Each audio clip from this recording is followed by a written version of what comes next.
ടെൻജി ബിനോയ് ബ്ലോഗിലേക്ക് സ്വാഗതം. ഇന്ന് നമ്മൾ ഉണ്ടാക്കാൻ പോകുന്നത് ചെമ്പരത്തി ചായയാണേ.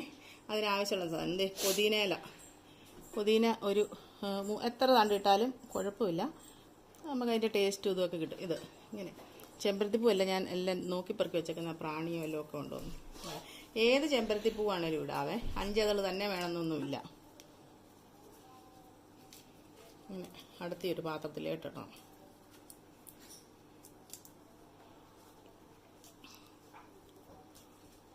അടുത്തൊരു പാത്രത്തിനാണ്. പിന്നെ വേസ്റ്റൊക്കെ നമ്മൾ മാറ്റണം. ഇതിനകത്ത് പ്രാണിയോ വല്ലതൊക്കെ ഉണ്ടോയെന്ന് നോക്കി എല്ലാം പെറുക്കി വെച്ചേക്കുന്ന.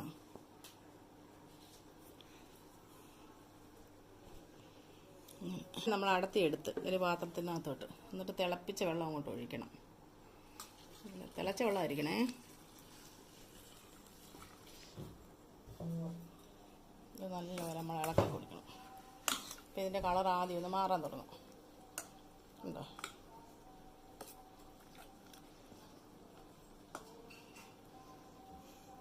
പെട്ടെന്ന് ഇതിൻ്റെ അകത്തെ ഈ ഇതെല്ലാം കൂടെ ഇറങ്ങിയിട്ട്, എസൻസ് എല്ലാം ഇറങ്ങിയിട്ട് അങ്ങനെ ഒരു ഇതാവും. നിമിഷങ്ങൾക്കകത്ത് ഇറങ്ങും.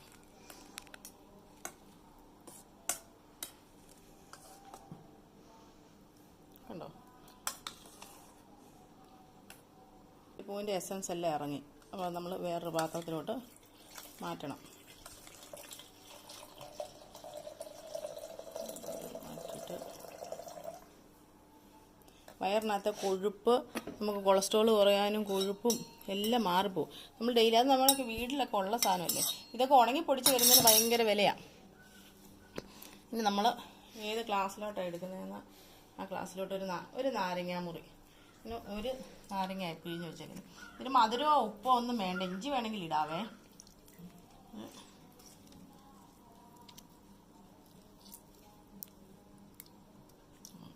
എന്നിട്ടിത് അങ്ങോട്ട് ഒഴിച്ച് കൊടുക്കണം. നാരങ്ങ ഒഴിക്കുന്നതിൻ്റെ ഇതുകൊണ്ട് നല്ല റെഡ് കളറാണ്. നാരങ്ങ നീര് പിഴിഞ്ഞ് ഒഴിച്ചതിൻ്റെ ഉണ്ടോ. ഈ പിന്നെ ചെമ്പരത്തി ചായ എന്ന് വെച്ച് കഴിഞ്ഞാൽ, ചെമ്പരത്തി ചായ യൂട്യൂബിലും അതുപോലെ എവിടെ നമ്മൾ ഓൺലൈൻ വഴി സാധനങ്ങൾ മേടിക്കുന്നിടത്തൊക്കെ നോക്കിയാൽ കാണാം. ഒരു 30 ഗ്രാമിൻ്റെ ഒരെണ്ണത്തിന് 300 രൂപയൊക്കെ വിലയാകും. അല്ലെ 90 ഗ്രാമിന് 300 രൂപ അങ്ങനെ വിലയാണ്. ഈ ചെമ്പരത്തി പൂ നമുക്ക് ഏത് ചെമ്പരത്തി നമുക്ക് ഉണങ്ങി വെച്ചിട്ട് ചായ എടുക്കുന്ന പോലെ വെക്കുവോ അങ്ങനെയൊക്കെ നമുക്ക് ഇഷ്ടമുള്ളത്. പിന്നെ നമ്മുടെ മുറ്റത്തുണ്ടെങ്കിൽ അത് ഫ്രഷായിട്ട് പറിക്കുന്നതല്ലേ നല്ലത്. എല്ലാവരുടെയും മുറ്റത്ത് പുതിനായും ചെമ്പരത്തി എല്ലാം കാണുമല്ലോ. അപ്പോൾ എല്ലാവരും ഈ ചായ കുടിക്കണം. നമുക്ക് കൊളസ്ട്രോളും BP ഒക്കെ കുറയാൻ നല്ലതാണ്. പിന്നെ ശരീരത്തുള്ള കൊഴുപ്പുകൾ ഇറങ്ങിപ്പോകും. വയറിനകത്തൊക്കെ ഫ്ലാറ്റ് അടിഞ്ഞിരിക്കുന്ന അതെല്ലാം ഇറങ്ങിപ്പോകാനൊക്കെ നിൽക്കും. അപ്പോൾ എല്ലാവരും ഈ ചെമ്പരത്തി ചായ ഉണ്ടാക്കി നോക്കണം. എന്നെ സപ്പോർട്ട് ചെയ്യണം. എൻ്റെ ചാനൽ കാണുവാണെങ്കിൽ സബ്സ്ക്രൈബ് ചെയ്ത് എന്നെ സഹായിക്കണം. എല്ലാവർക്കും നന്ദി.